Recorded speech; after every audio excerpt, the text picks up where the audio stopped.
Hello, I'm Jeffrey Mishlove, host of Thinking Aloud. Our topic today is the Sanskrit tradition. My guest is Dr. Dean Brown, a theoretical physicist, Sanskrit scholar, entrepreneur, and translator of the Upanishads and the Yoga Sutras. Welcome, Dean.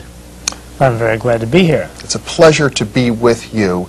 You know, I think many people who speak English don't realize that our own language, as well as most Western languages, have their origins in what is sometimes called the Proto-Indo-European language, which is really the same language from which Sanskrit and the Hindu traditions are derived.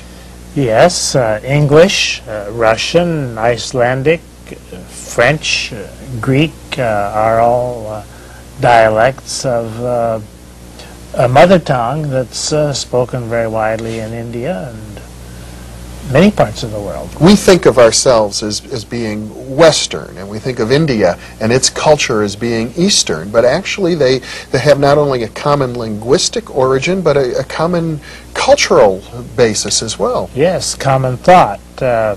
If we divide East and West, I would put the boundary between India and China, perhaps. But India is Western, by my way of thinking. Well, and Buddhism, which was born in India and then moved to China, bridges that gap as well. So Buddhism is the West that went to the East. There we have an example of how we're much more intimately related to Eastern culture than we think, and many, many, many words in the English language have Sanskrit origins, or origins that are traceable to the Sanskrit tradition and the earlier Proto-Indo-European language. Oh yes, most of the words in English, say, go back either through the Teutonic Northern European Icelandic route to the Sanskrit or the Vedic, and then through the Mediterranean route, the Romance route. Mm-hmm. Now we think of Sanskrit as a language of mysticism, the language of the Bhagavad Gita, of the Yoga Sutras, of the Vedas, the language in which there's the great equation, atman equals brahman. Let's start there. Maybe we can, you could elaborate on that. Well, Sanskrit's an artificial language spoken in the wisdom traditions and in the great hymns.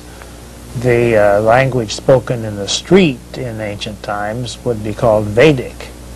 Vedic is a vernacular, and Sanskrit is a synthetic language. Just like the Latin that Julius Caesar spoke would be vernacular, but the Latin that we have in medicine and law and botany and the church is not the street language. So Sanskrit was a formal language formal. Used by the priests and by the philosophers of ancient times. Yes.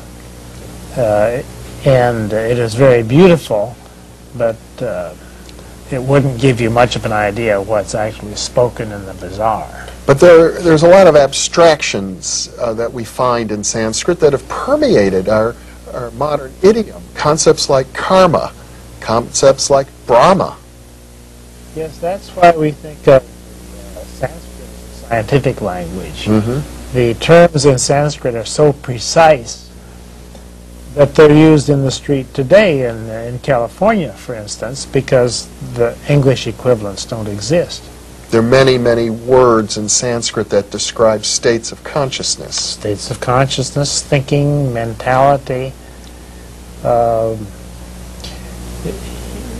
There are other languages that have feelings in them, but Sanskrit has precision for thought and consciousness. And metaphysics. And metaphysics, yes. And cosmology. Itself. Now you've translated the Upanishads, very ancient and revered sacred texts. You have described to me how these texts are really to be chanted. They're like poetry in a way, and yet they have a precision to them. Could you read one of those? Yes, there are a couple hundred Upanishads known today, and when the rishis, the teachers, started teaching the Upanishads to the Western scholars a couple hundred years ago or 150 years ago. They were very open in chanting them at first, and then they realized that if they're written down, they lose some of the power. So only about 100 of them have been written, and the rest are still in the verbal tradition. Orally Oral transmitted, tradition, memorized. which is the origin of all wisdom, is in the oral tradition. But to give you an idea of some of the melody in these documents, I've picked the beginning of the Isha Vashapanishad, which goes like this. Om, the sound of the universe. the sound of the universe, from which we get our modern word of human, Om. Humble. Full that. Full this. From the full, everything has come out. Having taken everything out of it, the full alone remains. Om Shanti Shanti Shanti. Peace. In the world whatsoever changeful is, all this with the Lord should be enveloped. By that renunciation, support yourself. Do not covet the wealth of anyone. Only for performing good deeds should one desire to live 100 years.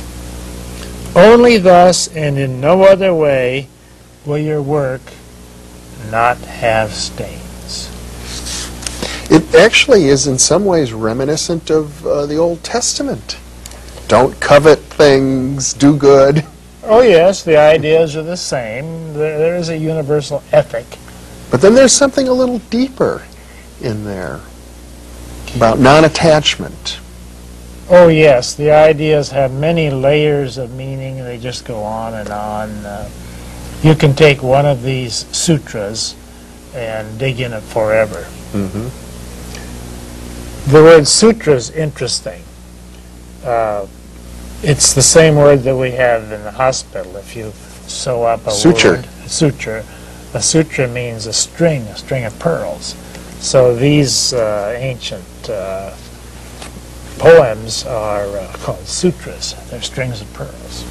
They're really like They're tied together. nuggets of wisdom. Nuggets of wisdom, right. In a way. And that's why I read it with pauses between the lines, because each line has multiple meanings, and if you pause, it sinks into the subconscious more.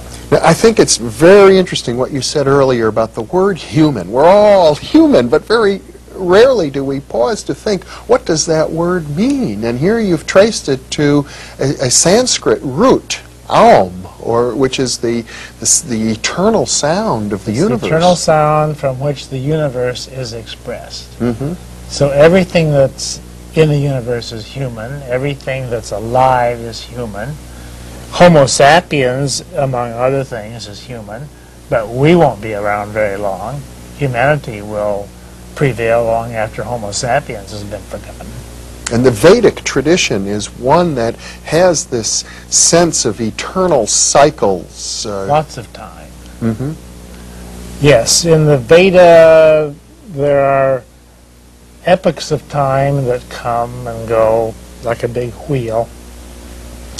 We're coming to the end of an epoch right now, which is one of the worst ones. And The Kali Yuga. The Kali Yuga. And we'll come around to a better time. Yeah. If you don't like these times, hang on. Better times are coming. Well, it's interesting to me, Dean, you had had a career in theoretical physics, and many theoretical physicists, such as yourself, have studied the Sanskrit tradition.